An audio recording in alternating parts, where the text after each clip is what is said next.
नमस्कार दोस्तों, जय श्री राम। एक्टर सौमित्र दास के यूट्यूब चैनल पर आप लोगों का स्वागत है।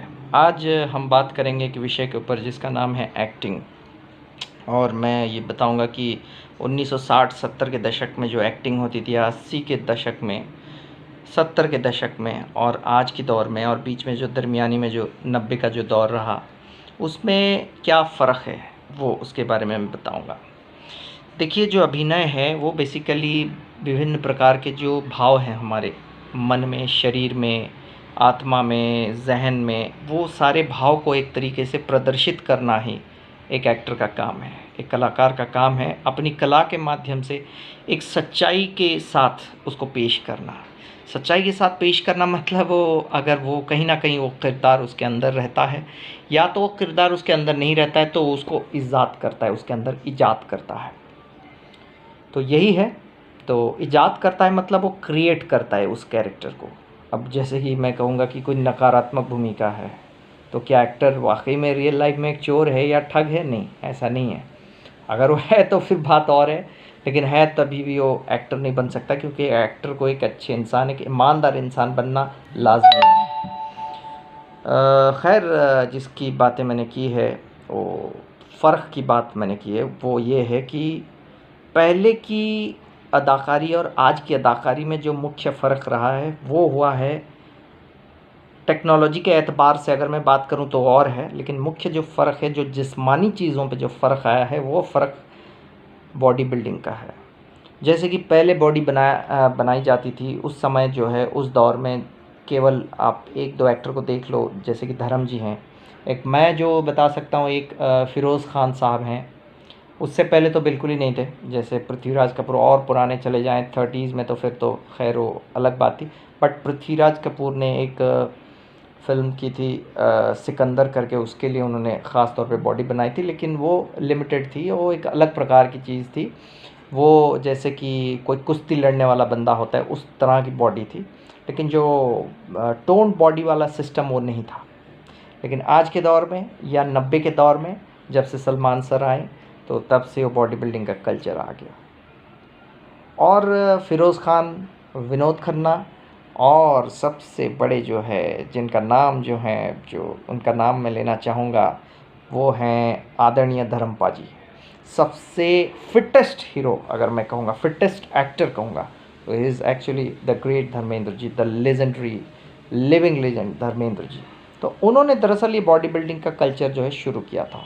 बाकी आप देखोगे अदाकारी उन दिनों में मुख्य होती थी, अदाकारी ही सब कुछ हुआ करती थी।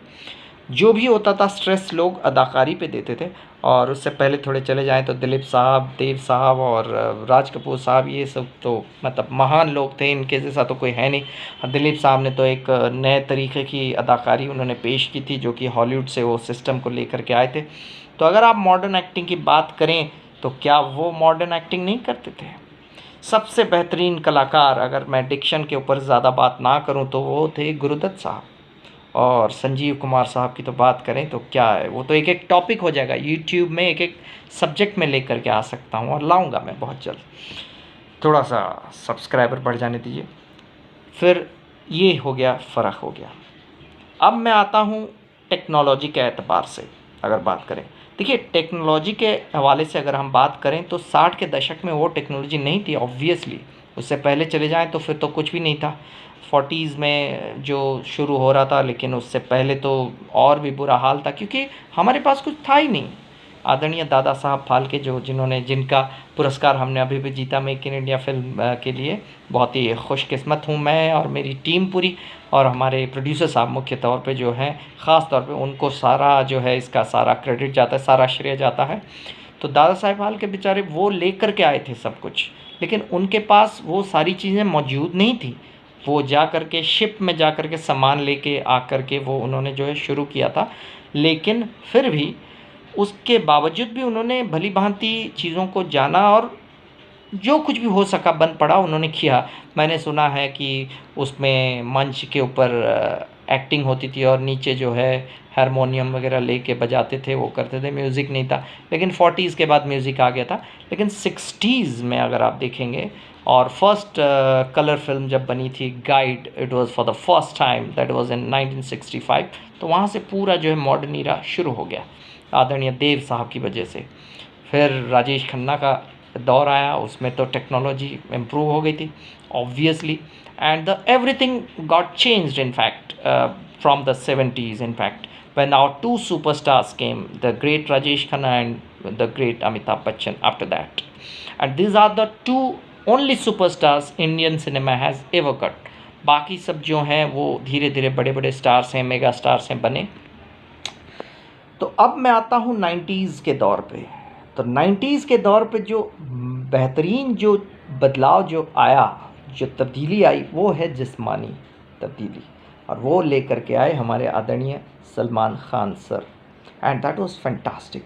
जो उनका जो लगन है जिस्म के ओर पे, जो वो कॉन्शियस जो थे, वो जो हैं, वो मानना पड़ेगा अभी तक, और आगे भी इंशाल्लाह बहुत सालों तक वो चलेंगे। This the greatest ever, the fittest actor ever seen in the cinema, in the field of cinema, and disciplined also. क्योंकि इस उम्र में आकर के अपने जिस्म को मेंटेन करना, एंड एक चुलबुल पांडे से, मतलब जो है नन्ना मुन्ना सा बच्चा बन कर के एक 20s की तरह, वो एक 30s की तरह दिखना पर्दे पे, सिनेमा पर्दे पे, it's a big deal. I mean it's not a small thing. तो वो जो यूथफुल कल्चर वहाँ से शुरू हो गया, और अभी आप देखोगे जो बदलाव आ गया, यूथफुलनेस आ गया, बहुत ज़्यादा आ गया। पहले सिर्फ जहनी तौर पे यूथफुल होते थे, अब जहनी तौर पे भी और जिस्मानी तौर पे भी यूथफुल हो गए हैं लोग। यही फ़र्क है, लेकिन बहुत ही दुख के साथ कहना पड़ रहा है। इसको थोड़ी सी मैं और तरह से, मतलब अगर मैं बात करूं, तो जो मैं बात करने जा रहा हूं उसको मैं विस्तार से ज़रूर बताऊंगा, लेकिन जो फ़र्क है वो मैं बताता हूं। जो डेटीरियोरेशन हुआ है उसके बारे में बताऊंगा। वो ये है कि हमारी जो लैंग्वेज के ऊपर जो कमांड था 60s में, 50s में, द ग्रेट दिलीप कुमार साहब जो लेकर के आए थे, द ग्रेट राज कपूर साहब जो लेकर के आए थे, जो कमांड उनका जो था ज़बरदस्त, जो कि एक यंग एक्टर के लिए आज भी सीखने के लिए एक बहुत बड़ा ज़रिया बनता है, वो ख़त्म हो चुका है दुर्भाग्यवश। लेकिन पूरी तरह से ख़त्म नहीं हुआ है। आज भी हमारा थिएटर ज़िंदा है। आप जाइए आरामनगर में, बहुत जगह पे थिएटर ग्रुप्स हैं, अच्छे अच्छे थिएटर ग्रुप्स हैं। मैंने खुद भी, मैं जो है गया हूँ, और मैं रोज़ वहाँ पे जा कर के, लॉकडाउन से पहले मैं काफ़ी मुलाकातें मैंने की हैं। मैंने छोटे छोटे स्टेज शोज़ मैंने किए हैं, वहाँ पे भी मैंने फ़ेस किया है। तो वहाँ पे ये कहा जाता है, और जब हम ऑडिशन के लिए भी जाते हैं थिएटर में, सबसे पहले कहते हैं कि आप लैंग्वेज पे ध्यान रखें। आप अदाकारी करने आए हैं तो सबसे पहले आपका जो है डिक्शन, तो डिक्शन जो है वो 70% होता है एक्टिंग का। तो वो जितने सारे एक्टर्स हैं, थिएटर आर्टिस्ट हैं, फिल्म आर्टिस्ट हैं, बहुत सारे आर्टिस्ट हैं, नाम लेने की ज़रूरत नहीं है, तो वो ग्रेट्स हैं सारे। लेकिन मॉडर्न कल्चर की वजह से कहीं ना कहीं वो जो थिएटर आर्टिस्ट को छोड़ के बाकी के जो आर्टिस्ट हैं, वो कहीं ना कहीं बहुत जगह पे गलत कर बैठते हैं, और उसका एक नाम दे रहे हैं कि मॉडर्न एक्टिंग है। अरे भैया, आप एक बात बताओ, एक पढ़े लिखे इंसान की तरह बात करो। एक्टिंग क्या है? एक पढ़े लिखे इंसान की कला है, ठीक है। तो अगर आप डिक्शन के एतबार से बात करें, तो क्या ज़िंदगी को मैं ज़िंदगी बोल सकता हूँ? मैं आप लोगों से ये सवाल कर रहा हूँ। क्या 1960 में अगर दिलीप साहब ज़िंदगी बोलते थे, तो आज हिंदी सिनेमा में कोई लड़का आके ज़िंदगी बोल देगा और वो चल जाएगा? तो क्या हम इतना गिर गए कि जो माता सरस्वती की जो ज़बान है, जो अल्फाज, जो भाषा उन्होंने दी है, भाषा की देवी हैं, या उर्दू जो है, हिंदी जो है, वो बदल सकता है? क्या मैं आश्चर्य को आश्चर्य बोल सकता हूँ? क्या मैं मैथोलॉजिकल ड्रामा में मैं बॉडी दिखाने के चक्कर में मैं जो है डिक्शन को ख़राब कर सकता हूँ? नहीं कर सकता हूँ। तो इस तरह का गलत संदेश कई सारे एक्टरों के पास चला जाता है। मॉडर्न एक्टिंग के नाम पे ये कह देते हैं कि डिक्शन की कोई ज़रूरत नहीं है। हमारे एक डायरेक्टर साहब हैं, तो उन्होंने कहा, मैं उनके साथ एक पैरानॉर्मल करके पिक्चर शूट कर रहा था, मैं एक दफ़ा ऑडिशन के लिए गया था। तो उन्होंने मुझे कहा, you have done well everything, but मुझे आपके चेहरे पे कोई एक्सप्रेशन नहीं चाहिए। मैंने कहा कैसे भाई? तो मैं फिर कोशिश करने की मैंने कोशिश की, फिर जो एक एडी थी वहाँ पे बहुत अच्छी हैं, तो उनके साथ मैंने एक छोटी छोटी शॉर्ट फिल्म एक आधी मैंने की है। एक पिया करके, she is beautiful director, I mean she is a great director, future director. She said कि सौमेंद्र जो सर ने कहा आपको करना पड़ेगा। तो मैंने कहा ये ऐसा कैसे है? तो बाद में मैंने उनकी ज़हनियत को मैंने स्टडी की, तो वो हॉलीवुड फिल्में देख रहे हैं। हॉलीवुड फिल्मों में क्या होता है, अरे भाई उनका इमोशन लेवल थोड़ा सा अलग हो सकता है, फ़र्क किस्म का हो सकता है, या हो सकता है उनका कोई एक चाल चलन उनकी जो है अमेरिका में, इंग्लैंड में, वो अलग हो सकता है थोड़ा बहुत। लेकिन आप ऐसे कैसे कह सकते हो कि एक्सप्रेशन की ज़रूरत नहीं? अगर आप कहते हो कि रियलिस्टिक एक्टिंग, आप कहते हो कि मॉडर्न एक्टिंग, तो क्या मॉडर्न एक्टिंग में रियल लाइफ में आदमी जब बात करता है उसके आईब्रोज इस तरह से नहीं जाते हैं या इस तरह से नहीं जाते हैं? कभी उसकी आंखें बड़ी नहीं हो जाती? हम अंग्रेजी में कहते हैं कि आईब्रोज रेजिंग हो गई। क्यों ना, ये बात उन्होंने सुनी। क्या हमारे आदरणीय प्रधानमंत्री और जितने सारे नेतागण बात करते हैं तो वो क्या आंखें कभी बड़ी या छोटी, क्या कभी परिस्थिति के अनुसार गुस्सा करना या उनके फेशियल मसल चेंज होना होता नहीं है? होता है। तो वो रियलिस्टिकली होता है, वो रियलिस्टिकली होना चाहिए। देन कहते हैं कि बॉडी लैंग्वेज की कोई ज़रूरत नहीं। मैंने कहा ले, ये कैसा बंदा है भाई, ये बोलता है ना बॉडी लैंग्वेज की ज़रूरत है ना एक्सप्रेशन की ज़रूरत है, और फिर थर्ड जो है डायलॉग डिलीवरी, उस पर तो बोलते हैं कि पॉजेस की ज़रूरत नहीं, ऐसे गड़गड़ गड़गड़ करके बोल दो। तो ये सब वहम है। जो आर्ट ओरिएंटेड नहीं है वो ही ऐसे बात करेगा। लेकिन मैंने और भी अच्छे डायरेक्टरों के साथ काम किया जो कि आर्ट ओरिएंटेड हैं, तो उन्होंने कहा मुझे कि नहीं बेटा ऐसा नहीं करते हैं, क्योंकि ऐसा अगर आप करोगे, अगर आप करोगे तो आपकी जो अच्छी एक्टिंग है, अच्छी अदाकारी है, जो रस है, अभिनय का जो रस है वो ख़त्म हो जाएगा। ये किसने कहा आपको? तो मुझे बड़ी शर्मिंदगी महसूस करनी पड़ी, और शर्म के साथ मैंने कुछ कहा नहीं। मैंने कहा है कोई एक हैं, तो ये गलत है। और रियलिस्टिक एक्टिंग का अर्थ ये नहीं कि आपके एक्सप्रेशन चेहरे से चला जाएगा। तो ये बदलाव कह सकते हैं, लेकिन ये बदलाव नहीं है, और ये बदलाव हुआ नहीं। हाँ, एक बदलाव आया है, जो मुख्य बदलाव है वो है जिस्मानी चीज़ों का पूरा जो है बदलाव हो गया है। बॉडी आज की डेट में जो फिटनेस स्टैंडर्ड्स वो पूरा हाई हो गया है, जो कि बहुत बड़ी बात है, बहुत अच्छी बात है। और दूसरा टेक्नोलॉजी क्या है कि जैसे पहले कोई रिसीवर उठा के बात करता होगा, पता नहीं क्या क्या करता होगा पुरानी फिल्मों में, अब जो है वो ऐसा नहीं है। अब वो है मैटर अलग हो गया है। अब जो है आप मोबाइल पे बात कर रहे हो, व्हाट्सअप कर रहे हो, तो थोड़ी बहुत बॉडी लैंग्वेज में चेंज होता है। लेकिन body language and expressions are the ornaments of acting. Body language, expression और डायलॉग डिलीवरी, ये तीनों चीज़ें अगर नहीं रहेंगी तो कोई मतलब नहीं है। और माइथोलॉजिकल में चले जाएं, सीरियल में चले जाएं। मैं बहुत जल्द एक गुड न्यूज़ दूंगा, ईश्वर ने अगर चाहा। मेरी शॉर्ट लिस्टिंग चल रही है सीरियल में, तो मैं ज़रूर बताऊंगा और लिंक भी शेयर करूंगा आप लोगों के साथ। मैंने जो काम किया, अगर मुझे लॉकडाउन के साथ उनको इजाज़त मिल जाए और मुझे काम मिले तो मैं ज़रूर करूंगा, और ज़रूर कहूँगा आप लोगों के साथ शेयर करूँगा। वहाँ सबसे पहले पहली दफ़ा वो पहले आपको यही कहेंगे कि आप अपने एक्सप्रेशन को थोड़े से अच्छे से पेश करो। भैया जब एक्सप्रेशन नहीं दिखाओगे टीवी पे क्या देखेंगे? अभिनय तो वही रस है। कौन कहता है कि रियलिस्टिक एक्टिंग में रियलिस्टिकली करना है, अंडर प्ले करनी है? कभी कभी अगर इंस्ट्रक्शन आता है, अंडर प्ले एक अलग चीज़ है, उसके बारे में मैं अलग से बात करूँगा। लेकिन जो बताते हैं कि रियलिस्टिकली करनी है, तो वो एक तरीका होता है, वो एक समय सीमा होती है, एक परिस्थिति होती है। उस समय अगर करते समय आपके एक्सप्रेशन कम होते हैं और वो नेचुरली वो मांग होती है उस किरदार की, उसके कैरेक्टराइजेशन की, और आपके रियलिस्टिक पैरामीटर्स उसके साथ मैच हो रहे हैं, तो आप कह सकते हैं कि हाँ उसमें ऐसा नहीं है। अगर आपका नेचुरल मैनरिज्म ऐसा नहीं है वहाँ पे, और या तो उस कैरेक्टर की मांग वैसी है, तो आप कैसे कर सकते हैं? आप अगर आश्चर्यचकित होकर हैरत हो जा रहे हैं किसी बात पे, तो आपकी आंखें तो बताएंगी कि ये मैं हैरत में पड़ गया हूँ, या आप दुखी हो गए हो, या आप रो रहे हो, या आप हंस रहे हो, या कॉमिकल बन जा रहे हो, या कुछ नेगेटिव सा ऐसे देख रहे हो, अलग अलग तरीके से। तो आप जब अलग अलग तरीके से अपनी आँखों से पेश कर रहे हो, तो वो तो आँखें आपके बयां करनी चाहिए कि हाँ ये किरदार को बयां कर रहा है, ये कह रहा है कुछ, अपनी आँखों से कुछ कह रहा है, अपने आईब्रोज से कह रहा है, अपने फेशियल मसल से कह रहा है। जहाँ जहाँ जितनी जितनी ज़रूरत है, उसकी एक लिमिट है, उसका एक पैरामीटर है, लेकिन आप उसको ऐसा क्वांटिफाई नहीं कर सकते हो कि मेरी आंखें ऐसी होनी चाहिए, ऐसी होनी चाहिए, ऐसी होनी चाहिए, या इतना जाना चाहिए। वो नेचुरली स्पॉन्टेनियसली होना चाहिए। बात करता हूँ मैं रियल लाइफ में, बात करूँगा, मैं पॉज नहीं लूँगा क्या? मैं एक लाइन को सपोज़ मैं ऐसे बताता हूँ, एक उदाहरण के तौर पे। सर आप शायद मुझे देख के ताज्जुब हो रहे हैं इसलिए कि मेरी जो शक्ल है वो flight lieutenant commander mister Arun से काफ़ी ज़्यादा क्यों मिलती जुलती है। जी सर, मैं उनका बेटा हूँ, मैं उनका सुपुत्र हूँ।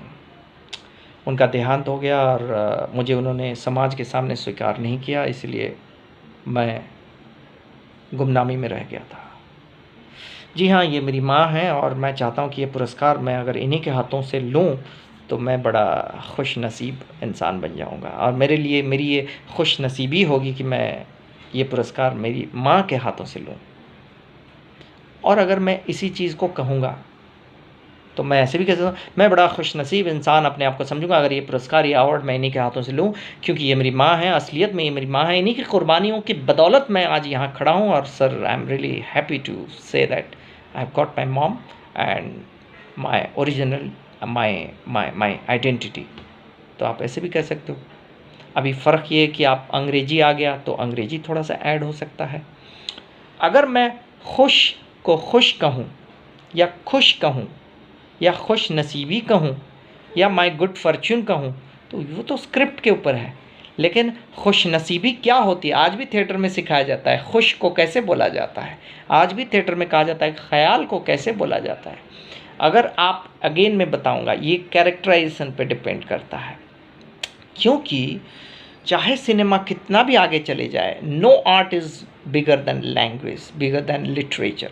लिटरेचर को आप बदल नहीं सकते हो। तो उस जनाब को उस डायरेक्टर को मैं ये कहना चाहता हूँ।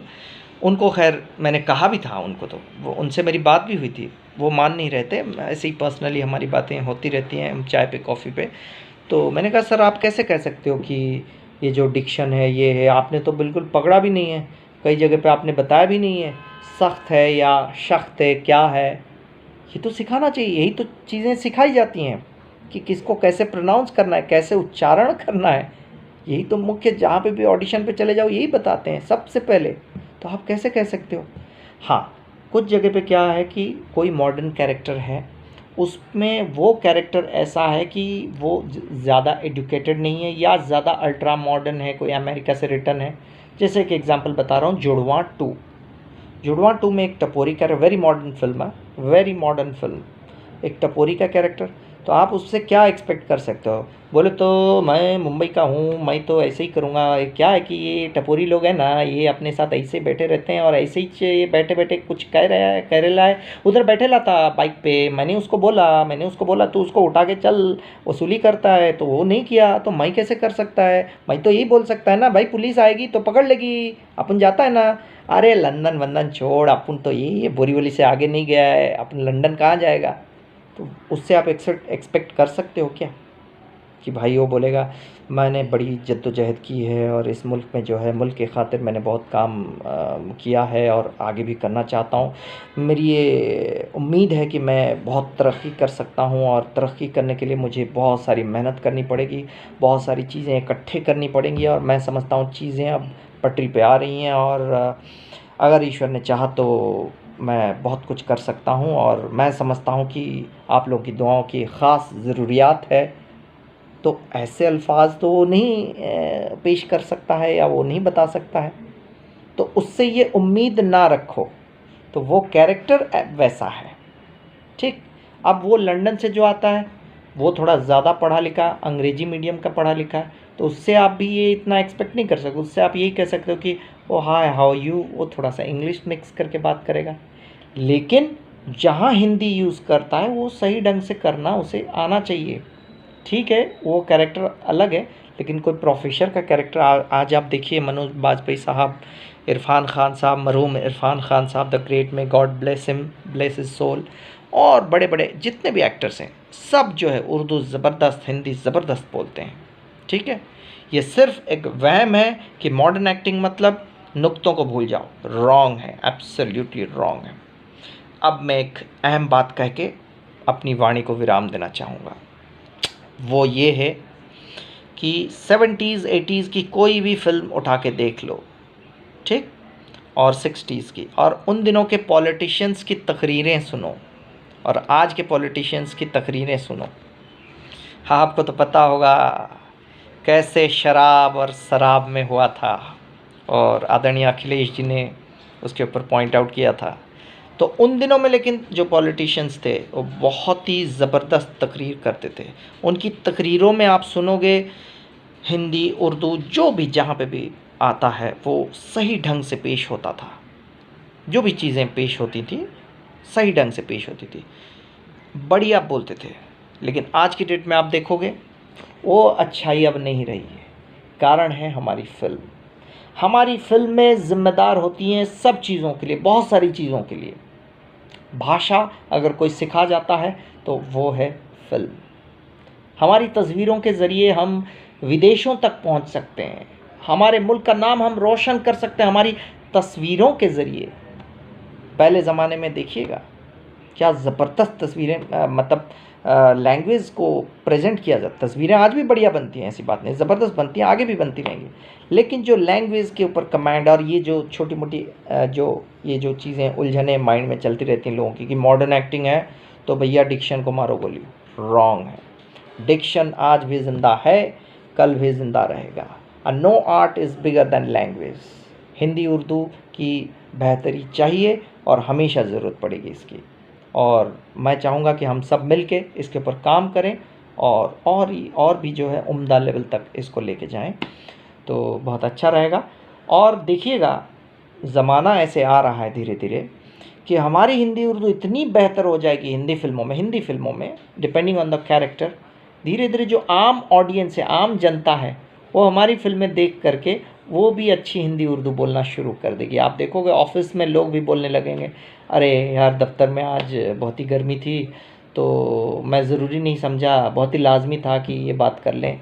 वो ये नहीं कहेगा कि मैं हिंदू हूँ या मुस्लिम हूँ, वो कहेगा मैं हिंदू हूँ या मुसलमान हूँ, मैं सही हिंदी सही उर्दू बोलूँगा, सही हिंदुस्तानी बोलूँगा क्योंकि हूँ मैं हिंदुस्तानी। Till then goodbye. अगले एपिसोड में मिलते हैं एक नए विषय के साथ। Thank you so much.